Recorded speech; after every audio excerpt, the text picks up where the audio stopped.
So, ginawa ko na siya para hindi na ako mahirapan. Para every time na gagawa ako ng coloring book, i-click ko na lang 'to.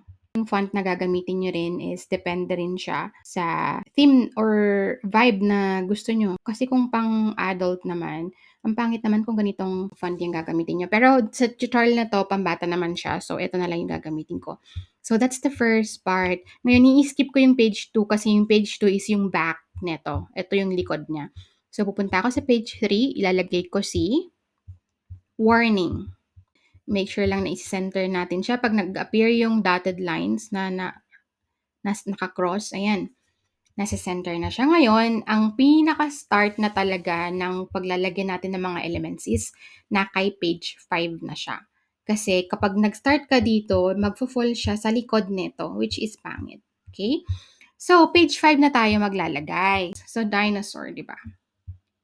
So, pupunta ako dito. Ito yung itsura ng Canva. Pupunta ako dito kay elements. Isa-search ko lang dito. Dinosaur coloring book. Sobrang dami niya. Pero, kapag nakita nyo dito yung may crown na ganyan, ibig sabihin pro siya. So, kung wala kayo ng pro version, ang piliin nyo na lang yung mga walang crown. Ayan. Yung tip natin kanina, make it bold, easy, and simple for kids, right? Tapos, si Canva pala guys, hindi mo siya pwedeng, for example, eto, bet ko to, di ba? Hindi ko siya pwedeng ilagay na ganyan lang. If I wanna sell it or monetize it, i-design natin siya in a way na magiging unique siya kasi dinagdagan nyo siya ng ibang elements. Pwede kang mag-add ng text, pwede kang mag-add ng grass, trees, anything, pero hindi mo siya pwedeng ibenta as is. Pwede siya kung personal use mo lang siguro. Basahin natin yung policy ni Canva para mas maintindihan natin, di ba? So, kaya tayo nag-list kanina ng ibang elements para meron tayong idagdag.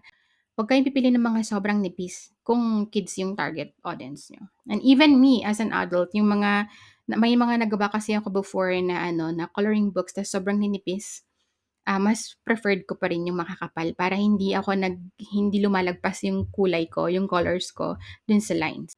So, let's say for example, gusto ko yan, tapos mag-skip ako sa page 6, pupunta ako kay page 7. For example, gusto ko na naman to. Later on, babalikan ko yung per page para magdagdag ako ng ibang elements. Okay, mag-add lang muna tayo ng mga 3 para lang maipakita ko sa inyo. Ayan, so meron na akong 3, di ba? Ngayon, i-design ko na siya. Pwede ko rin, pag nakita mo yan, 3 dots na yan, puntahan ko yung mismong tags na ginamit niya kasi baka pwedeng may makuha ako doon na sa keywords niya, coloring carton, dragons, dinosaur carton. Pero pwede mo ring i-visit mismo yung artist na gumawa nito. Tapos, i-search mo lang, dinosaur, para pare-parehong design, hindi magkakaiba. Coloring book. So, lalabas ako ngayon doon sa elements. Kulang ako ng sun. Coloring book. Kuha kayo ng babagay. Yung kapareho niya ng line. Kapareho niya ng linya. Hindi sobrang kapal, hindi sobrang nipis. Hanapin niyo yung medyo magkakalapit lang naman kasi kapag hindi pare-pareho, pangit rin siyang tignan. Some of this. For me, okay na ako dyan. Meron na akong isang page. Ngayon, proceed naman tayo sa isang page. Gusto ko lang i-explain yung sinasabi ko kanina na dapat magkakapareho yung line, yung size. Kasi kung titignan nyo to guys, i-compare natin. Kunwari, ito yung sun na napili natin. Ang kapal niya compared sa mga lines neto. Ang pangit tignan. So, make sure na yung gagamitin natin mga elements is kahit pa paano magkakalapit naman.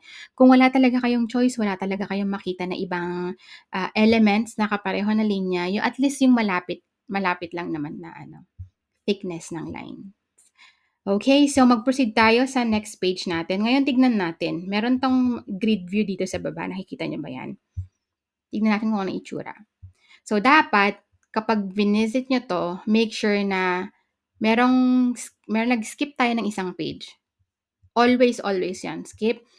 coloring page, skip, coloring page, skip, coloring page. Ganon siya. Okay? So, meron na tayong isang nagawa. Ngayon, magdadagdag pa tayo ng ewan ko kung ilan pa yung kulang natin. So, anyway, pwede rin nyo rin lagyan ng pangalan na lang etong si dinosaur. Or it doesn't have to be the name. Pwede rin magdagdag ka ng text dyan, mag-add ka ng text box, anything. Ngayon, make sure naman napalitan natin yung ano guys ha. Eto, nude. I'm not sure kung ganun siya ano. Tapos, black kasi siya, 'di ba? So, ang gagawin natin, punta tayo diyan, i-click mo lang 'to, tapos punta ka kay effects. Gawin natin siyang hollow lang. Para etong mismong ano na 'to, kukulayan nila. Ayan. So, nadagdagan mo na ng isang ibang element pa 'yan. Ayan. So, bahala kayo mag-design. I hope na nakuha nyo. So, punuin nyo 'to hanggang dun sa last page.